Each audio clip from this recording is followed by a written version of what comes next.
বৃষ্টির কারণে তাপমাত্রা অনেক কমে গেছে। অন অ্যান অ্যাভারেজ 4 থেকে 5 ডিগ্রি তাপমাত্রা কমে গেছে।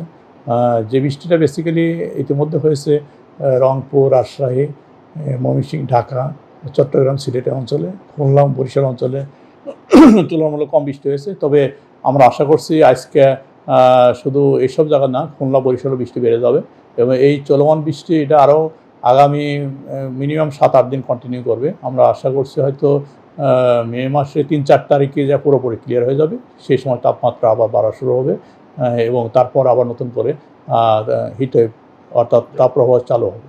তবে আপাতত এই সময়ের ভিতরে তাপমাত্রা ওইভাবে বাড়বে না, তাপমাত্রা অনেকটা কম থাকবে, সহনীয় পর্যায়ে থাকবে। প্রি মনসুন সিজন অর্থাৎ মার্চ, এপ্রিল, মে এই সময় এই বৃষ্টিটা, এটা বর্ষা বৃষ্টি না, এই সময় যখন বৃষ্টি হবে সেই সময় দমকা, ঝড়ো হওয়া এবং কালবৈশাখী ঝড় হবে।